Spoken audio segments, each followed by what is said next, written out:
to the ultimate super coach and fantasy sports show. You are now listening to the Insight Fantasy Sports Podcast.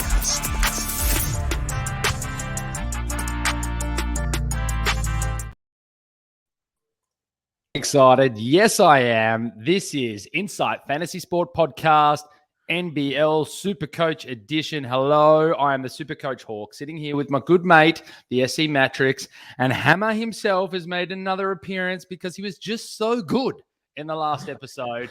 We are here brought to you by the Standard Squeeze. Make sure you check out the lads at the Standard Squeeze. All products 15% off if you use the Insight 15 promo code. Also, thanks to Ryan Hammond from Astute Finance in Newstead. Make sure you go ask Ryan for all your finance needs. Tell him the boys from Insight sent you, and he will take care of everything you possibly could need. Matty, how are you, mate? Financially. He'll take care of all your needs. All your needs. Hey, mate, how are you? Yeah, mate. Well, good. Gee, it's good to be on. Look, on today's show, we're going to cover the couple of preseason games that are on. We're going to have some Southeast Melbourne chat. We're going to have some Melbourne chat. We're going to stay in Victoria for this one. We're going to have a chat about our current lineups as they stand. Just want to invite everybody into our league. We've got some weekly prizes coming on there, coming from the Standard Squeeze. Our league code is 680481. Take us all on. Have a dig at us. Actually, you can have a dig at us all the time in the comments, but you can have a dig at us with Supercoach scoring with this one. But I'm going to take us into our first preseason game. Bullets 103. My Bullets, geez, they look good already. Defeated the 36ers 78. Look, Isaac White was the top scorer. Hammer, what do you take from that? Yeah, as good as your Bullets look, that's just how bad Adelaide looked, man. This was they said it on the coverage. They said on the coverage, Brisbane looked like a week 4 team, and Adelaide looked like it's the first hit out in pre-season, and it was pretty apt. Look, a lot to like about Brizzy.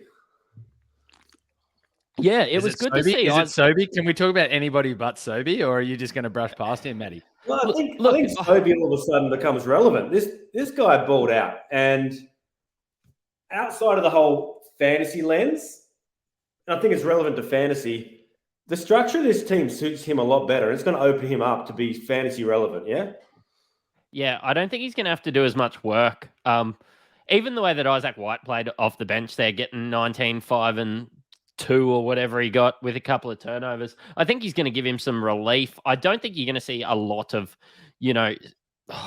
look, I think White is just going to get backup minutes, but I think we're going to get the best version of Sobey, and I'm excited for that. I would like to make one point of order. You guys pulled me up and told me that double game weeks, 2 weeks in a row, need to be called double game weeks. I'm just going to pull up the hammer as well. Now, mate, we know that you've made it inside the top 10 before when it comes to fantasy. And I know this is the Insight Fantasy Sport Podcast, but we are talking Supercoach relevance, my friend. Supercoach is here for the NBL. Every time I hear that fantasy word too much, I tell you what, I'll pull the hawk noise out, which we all hate. The hawk noise will come out.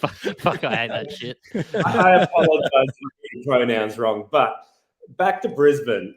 You're right. Isaac White balled out. But we're going to look at who was missing. They're missing their import, Chris Smith. He went off for 30 in the first game, so there's a lot more opportunity there. I think the difference, and I've said this for a couple of seasons with Sobey, is he's not a point guard. Him moving back to the 2 spot with a genuine import point guard next to him, it's going to unlock him. Sobey, you go back to his Adelaide days, he was the best in transition, not trying to run a team, getting out, scoring the ball, getting on the rim. And this scoring system in Supercoach, it rewards that. One guy I was a little bit disappointed in was DJ Mitchell. I actually had him in my team a little bit, just thinking, that he's going to have this massive role. I know he only played 17 minutes, but you know what? 6 points, 5 rebounds in 17 minutes in a preseason game, which they won considerably. I probably just expected more. Yeah, you're right. And that's 17 minutes without Josh Bannon playing. He sat out that game, and he's the predicted starter in that spot. So, yeah, DJ Mitchell, not on my radar at all for this season after holding him through most of last season. One name we've mentioned is a little bit of a POD and double game week for Adelaide as well as Franklin. But He's not doing much. He's been a bit quiet. Oh, he's been more than quiet. This was your guy, Matty. What do you think after the game? Oh, yeah, no, get that garbage out of here. He's not in my team anymore. Look, one preseason game, that's enough for me. No, look, realistically, I think that he's going to be hot and cold. The fact that he only shot 3 shots probably shows that he was maybe a little bit disengaged. But I think that he's going to be hot and cold all year. I think maybe on those double game weeks, you could get him because I think that he'll go off one of those game weeks. But, yeah, look, it might be the flower show. It might be the Carnival of Flowers. It very much could be. But you're right. He didn't look engaged. And I remember texting you through the game and 18 minutes in, and he hasn't put up a single field goal attempt, which is a guy who's been brought in to score the rock. I don't know what's going on there. Yeah, look, having a look around, one guy that did look pretty good, Wiley. I've toyed with him in my team. I tell you what, if he looked like that he was going to be, a clear starter and going to have a massive role, 16 and 4 in 16 minutes, that's enough for me from a PPM, I suppose, standpoint. Yeah, it's a weird makeup, that Adelaide team, though. Like, you see the starting lineup. We had pretty much 4 point guards in the starting lineup. They looked short. They looked out of position. And they haven't had Isaac Humphrey at all through the preseason, which is the only genuine big. So going up against Aaron Baines, Terrell Harrison, Rocco Zakarski, there's 3 7-footers, and you're throwing the dwarves at him. Like, it's not right. It's not their starters that you'll have for the season. So it's a bit of balance issue at the moment. I must be honest, I love giving credit where credit's due. It was either Phil Unfiltered, good fan of the show, or it might have been our very own Mr. G Wiz, who hosts our NBA podcast, that had Wiley in their team. And it threw me off a little bit. But after seeing him play, I think it kind of holds a little bit of merit, especially as we know Adelaide having their double-double game week. So maybe it holds a little bit of merit at the price. I'm not sold, but he looked pretty good, looked sharp. Yeah. Let's park Jacob Wiley for now. We've got the Blitz, got a few more games. I need to see more. He's on the radar. Let's park that for now. Speaking of other preseason games, we move on to my Perth Wildcats against the G League Ignite. Do we have our first ever retraction? Yeah, I feel like Hammer and I might have a little first ever retraction. And our last podcast went out late, and a lot has happened since that. So it sounds like a very quick retraction, I should say. But Hammer, do you want to start? I'm happy to jump on the bandwagon with you to retract, but I'll let you go with it. Look, I believe you're talking about Sarr. Now, I'm perhaps converted. I'm not going to go out and say that I was wrong. I'm just going to say this. I'm not as right as I normally am on this one. And all of a sudden, I'm converted. It's they were 2 massive games, right? Yeah, I love that. Run us through the stats before I start that the Sarr circle jerk that I aptly named our Google Doc last game.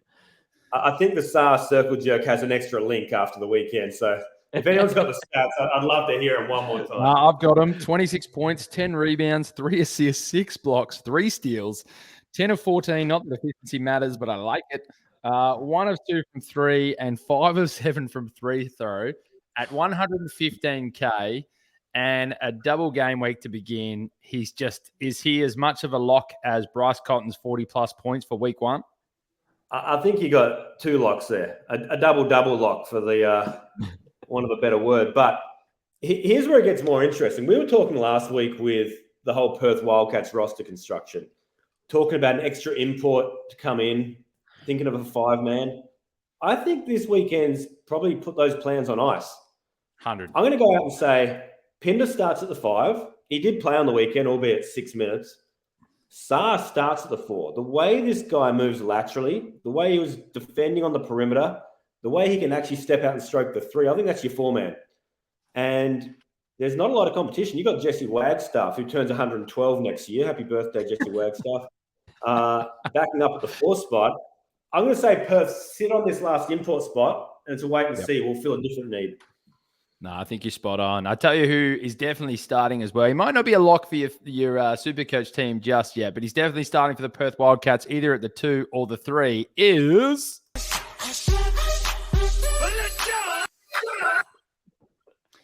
Mr. Jordan Usher, also having 24 points and 3 assists. This guy can flat out ball. I know it's against a G League Ignite team, but this guy just shows that he's doing it at both ends. So we've mentioned him here once. We've mentioned him twice. He's now got his own soundbite. He'll be getting mentioned very often, in my opinion. While we're on Perth, though, there's one more guy worth mentioning. Ben Henschel. Anyone else pick up on that over the weekend? No. You had him. You've had him since the start.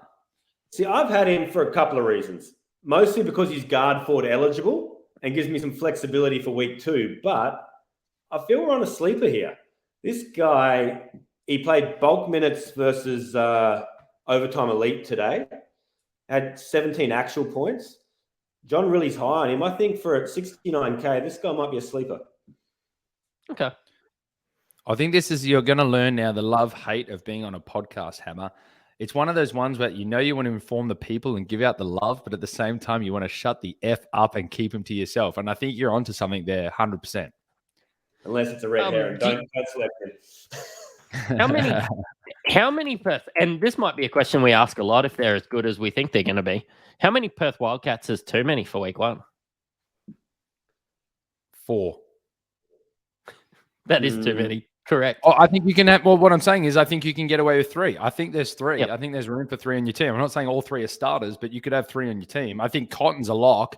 I think Sarr's a lock, and maybe Henschel goes on your bench. I think, or if you want to point a difference, well then Usher. But he's probably starting to move up above that 10% ownership now. I'd have to go have a little bit of a look, but I don't think you can have 4, and I don't know if you can I don't know if you can have 3 starters, especially it's not a double game week. I think you can't do 3. You've got to have 2 starters, 1 on the bench. Would you like to know how owned your boy Usher is? How much? 3%. See, that's still a decent POD, and I know it's his price. And if you look, and that's probably most people are listening to what I've just said, but 3 starters is too much. And I think most people have Cotton and most people have Sarr, so they've gone 3 is too much. I know I don't have him in my team, and I'd love to. But I've gone with a different balance, which we'll get to at the end, because it makes more sense for week 1 into week 2, and then I'll go from there. Yeah, and that's the hard thing. That's the hard thing. We're just learning out. We're learning our 3-way communication here, boys. It's okay. It's okay. I know, like a little bit of a hands-up system, and it's all weird for those people watching us on YouTube for like what's going on. But we'll get there. We're working. This is only episode 2 as a threesome. We're working on it. It's fine. We'll play through it. I'm sorry to everybody who didn't hear what was said then, but we're going to move on because there is another game, and it is important. United versus Southeast Melbourne Phoenix. The big one is no Delhi yet. Talk to me. What's going on? No Delhi. He's old. I think he's just an experienced player that's getting rested at this stage. Doesn't coming from the NBA, was involved, I suppose, in the Australian preseason, some of those trials. Trained up, got cut. He doesn't need to practice. Practice? I'm the franchise player. Is he though? But is he? Like, seriously, I don't think he's Supercoach relevant. I think he's a good player. No. I don't know if is he going to start but not do starters minutes, but it really does affect when it comes to what Melbourne United players we pick. I mean, I'm hesitant on some just because I don't know about the Delhi factor, and I'm pretty sure that's why we've got it in our notes. It's a messy guard rotation in Melbourne right now. You got, the way I'm seeing it, Delhi and Illy are meant to be the 2 starters in the backcourt, with Bubbles starting at the 3. Gives you a guy we're probably going to talk about in a minute is Ian Clark coming off the bench. So, I don't know. There's not a lot of shooting between Delhi and Illy. Goulding can obviously light it up. And then you've got your 4 and 5 spot, which we can touch on later as well. But, yeah, I don't think Delhi's fantasy relevant at all. And especially with the new scoring system, this is a guy who's not going to be putting up big actual points. So, I think he's fantasy irrelevant. And I think that's why Clark starts to actually become fantasy relevant, because I think he knows coming off the bench, he'll have a role and he'll have a license to shoot. And we don't get penalized for missed shots. So he's starting to become relevant to me. And look, no spoilers, but we're here for Hammer's team and Mattrix team, not mine. But mine's on the starting roster with Ian Clark because I think it fits him very well to the rotation system that I want to go with. I think he knows what he's doing. I mean, he's shown it now. It's another 28 points, 26 minutes. That's a guy that's just coming on and shooting the rock and putting it in the hoop. Works for me. Right. You don't think, like, this is a game where old mate Goulding didn't play. You don't think when Goulding's there that, they're just going to go with, I suppose, the experienced jacker? He's going to be the jack off. He's going to be the guy that walks out there shooting all the time. And Ian Clark's going to take a secondary role to Bubbles. Yeah. If you look what Clark did with his championship run in Sydney, you had Jalen Adams go down, the point guard. And Clark switched to the one, and he held his own. I think Clark's going to come in off the bench.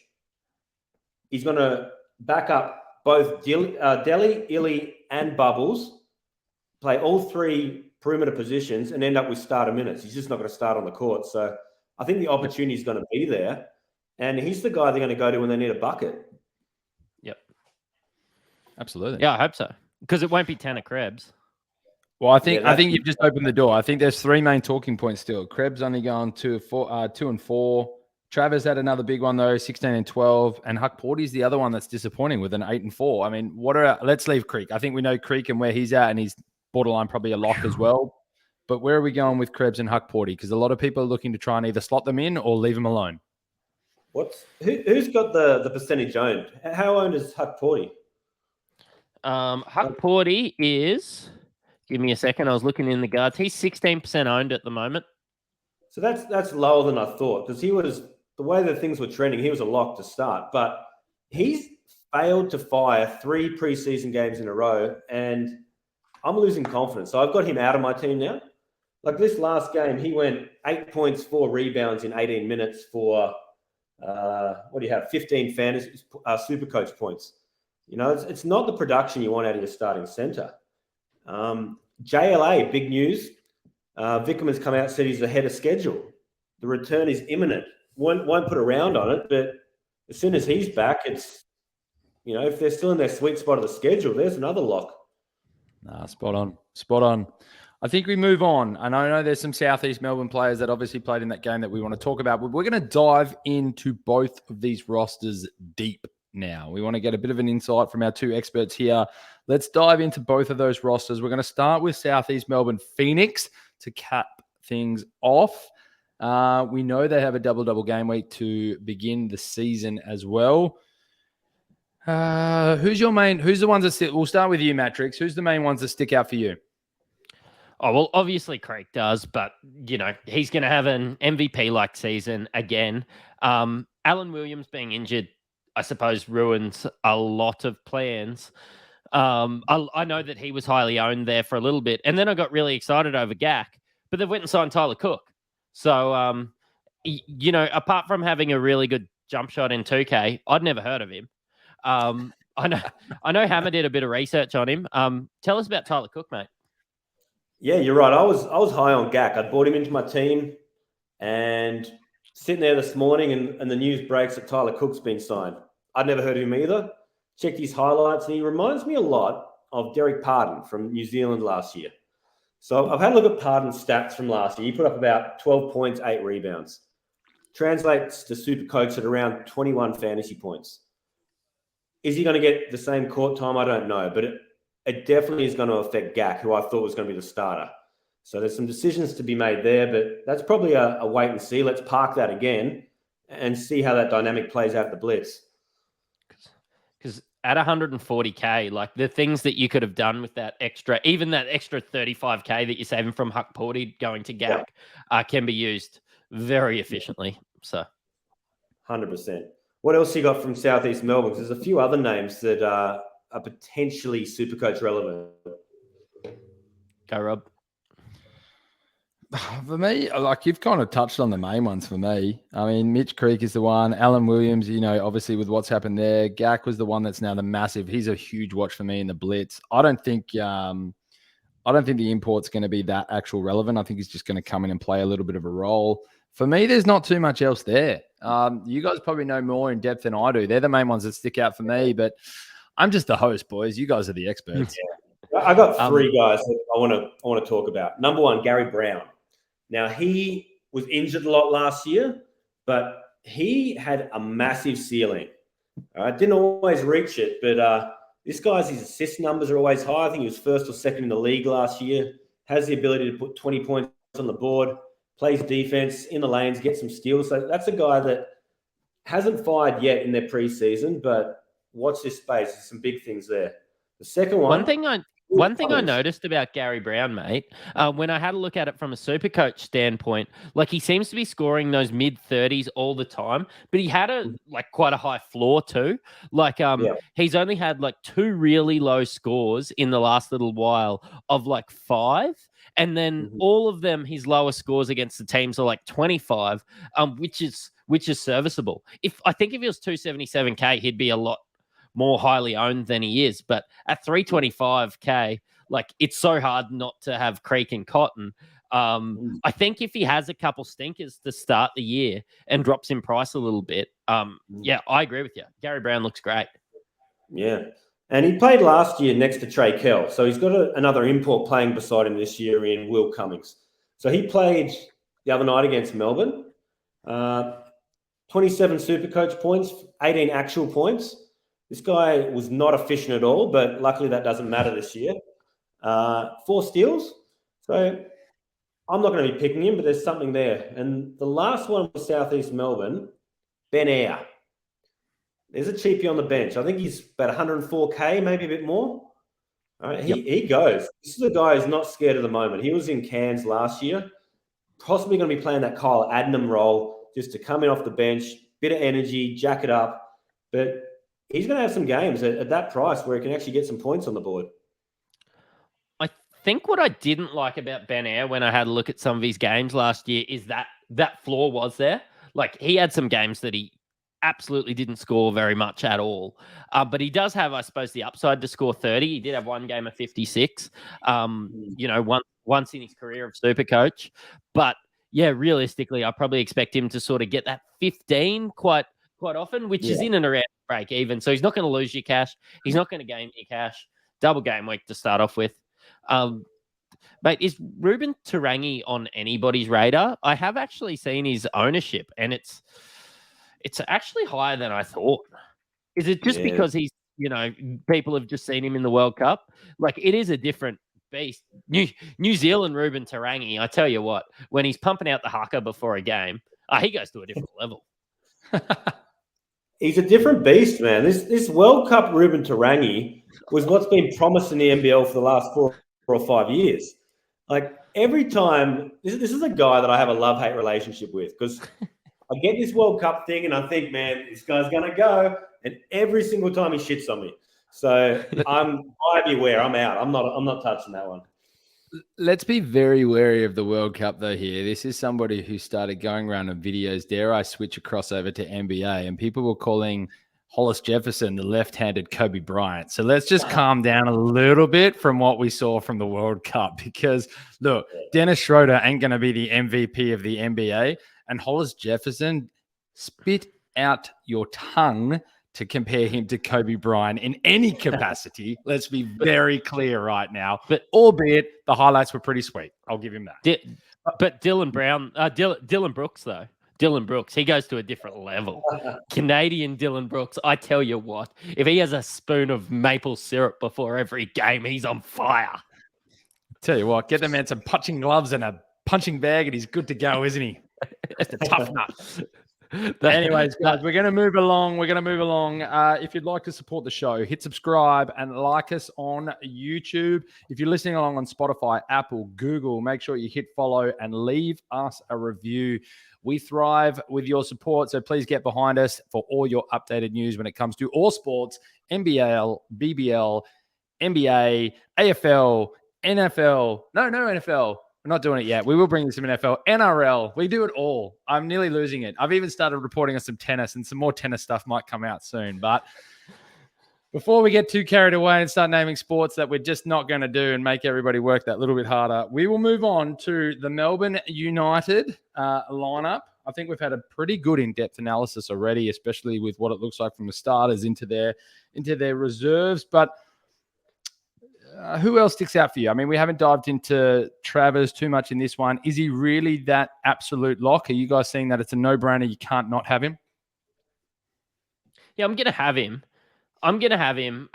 I don't think it's an absolute lock, but like when he's as owned as he is, and he was at 39% the last time I did the pod. I'll check it again now. Yeah, look, when he's as highly owned as he is, I'm just going to get him in and just ride the wave. He's still cheaper, just cheaper than 277K. NBA quality player almost. And yeah, look, you don't hurt anything. He had, 16 and 12 the other night? That's good enough for me. Yeah, he was everywhere. 16 and 12 and translated across as 42 Supercoach points. So that's about what you can ask for. And probably the biggest thing for me, that was in 20 minutes. So Creek had 44 Supercoach points, but that was in 30 minutes, which is probably what he's going to be playing during the regular season. I think Travis has a pretty high upside. And when he came across from Perth, he's obviously come on the promise of some opportunity. And Vickerman's come out and said, we've got the Xavier Cooks role for you. We want you to grab it off the rim, lead the break, and that's conducive to Supercoach points to me. There's huge upside. Yeah, I love it. I think you're mad not to start with him. I think it is price. I think it is price and what he's got on an upside. You have to. I think you also summed it up really well when we were chatting during the week, Matty, which was it's too much of a risk not to have him. You know, when somebody's at 39% ownership, they've got a double game week. They've actually got a double game week. No, just a double game week to start with in Melbourne. It's too much of a risk not to have him. And I think that probably sums it up well. I think when you start looking at a Mitch Creek or a Bryce Cotton, you could take a gutsy call maybe if you wanted to. I think it's the wrong call not to have them, but you could take the gutsy call at that price. But at 276 and that percentage of ownership, I think you've just got to 100% put him in your team for sure. We had a little bit of a chat about the guard rotation a little bit earlier, Hammer. And one thing I got a scoff for, because I asked you if he was any fucking good the other night, was Tanner Krebs. Have you changed your mind? Man, look, yep. Yeah, look, that game on the weekend, it didn't live up to the hype that I was hoping for. So I think the opportunity is going to be there for him. I think there's definitely a role, but I think right now you can get that same production at a cheaper price point and spread that cash elsewhere. Yeah, and I've sort of seen him starting to pop up in a few teams, probably off that really good game that he had the other night. But I'm just going to have a look at some career stats. And he had, I suppose, some, like even on Supercoach where efficiency doesn't affect it, he's had a -3 game before. So he's come out and got more turnovers than points, basically. His best game ever was 26 Supercoach points. So when I have a look at him coming in, having a break even of 26 anyway, he's got to have his best game of his career every night not to drop cash. And he's never going to do that. As a Brisbane fan, as somebody that's watched him play a lot, yeah, he is garbage.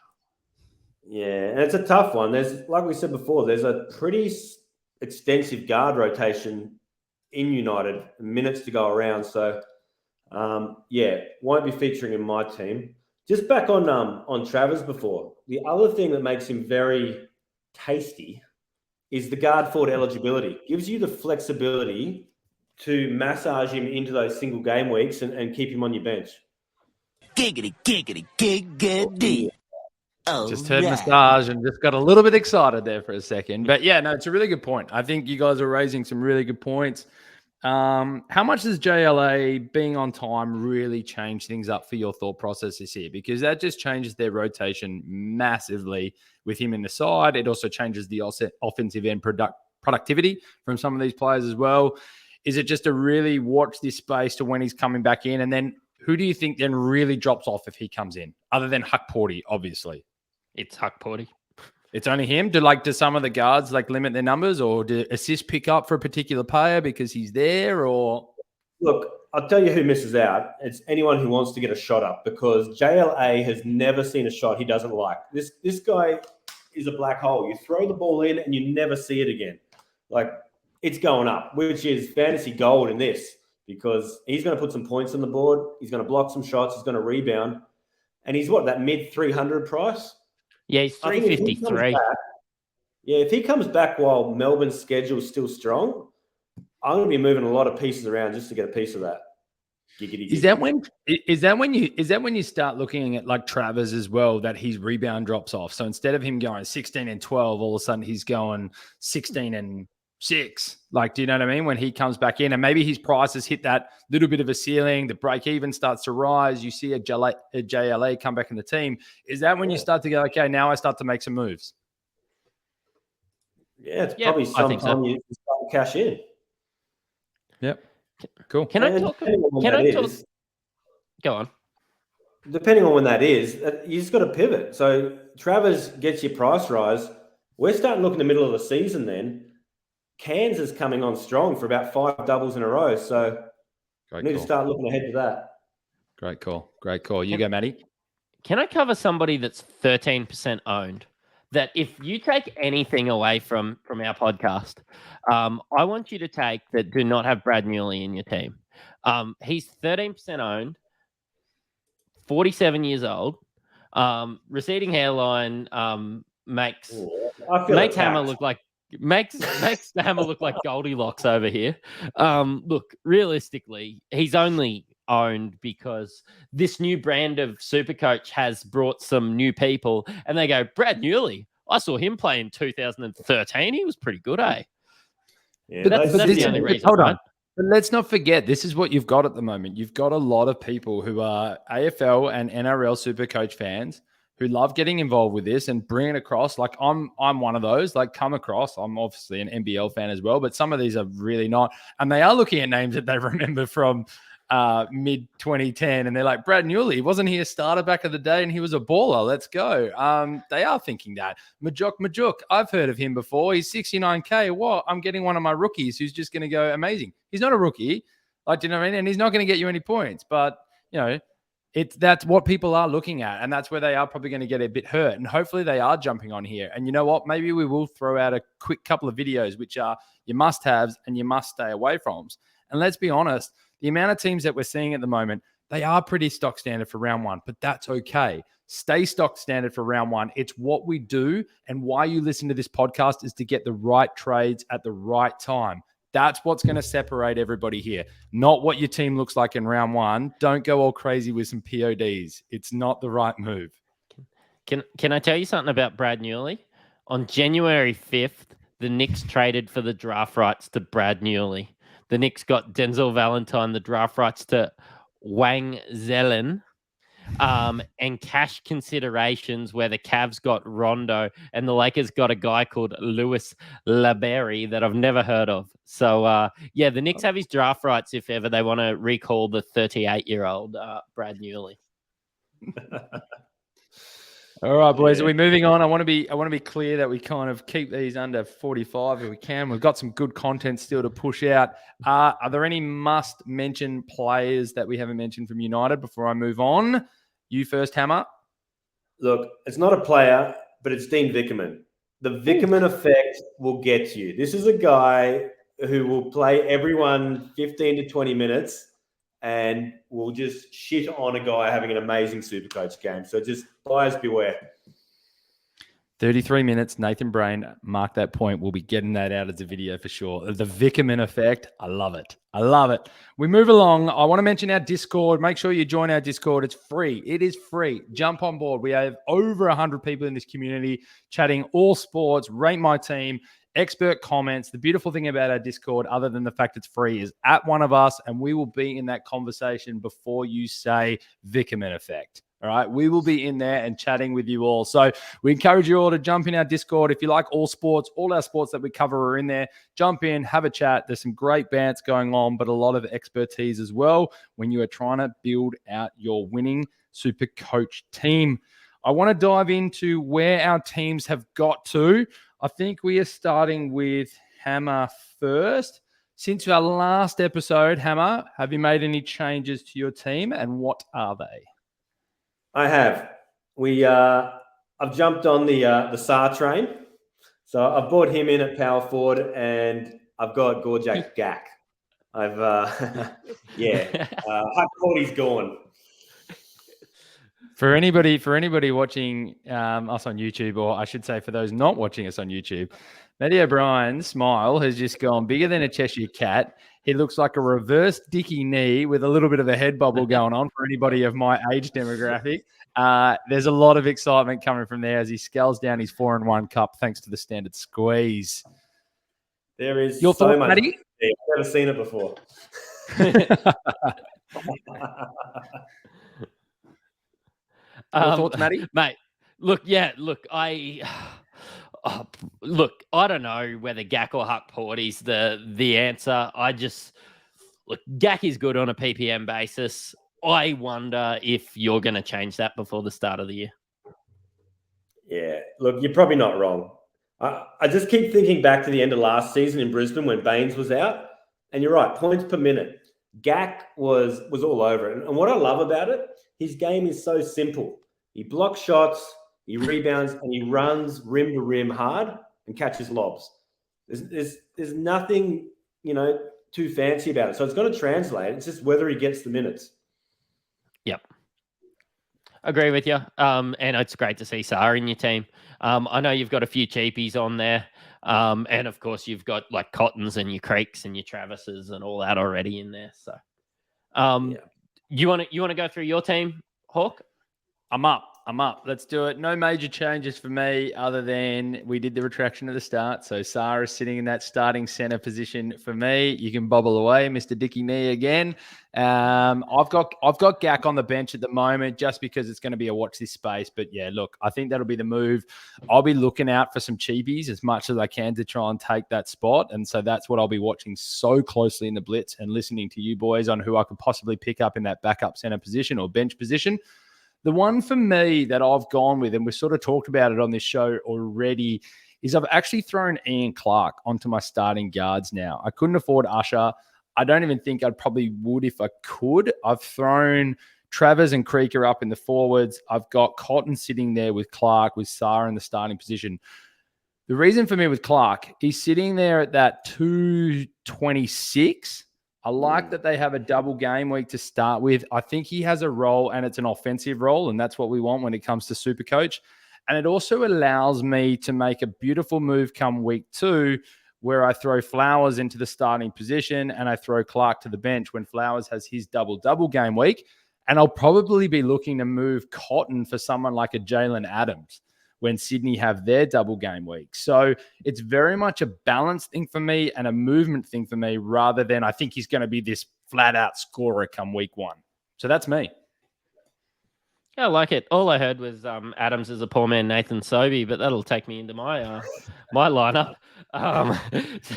Look, can we mark that? We're going to mark that one as well at 38 minutes, and we'll check back in. I mean, look, Sobey's going to have a good year, but we're going to mark that point. I think Jalen Adams is going to flat out ball this year.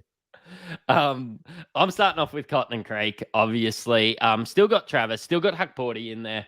I suppose at 170K, what I look for is minutes. I think he's still going to get those minutes. Whether they're good or not, hey, let's wait and find out. But I think at 170K, I'll have him there. I think that he will be on the bench come, game week 2 because I've got Will Magnay on the bench. I've added him. I've still got Flowers there.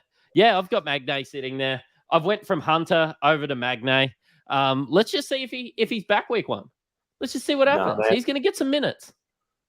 Magnay is another guy that hates me. Every time I've touched him in fantasy or Supercoach, he's got it out for me. I'm scared off not touching it. Good luck. Yeah, no question about it. I am ready to get hurt again.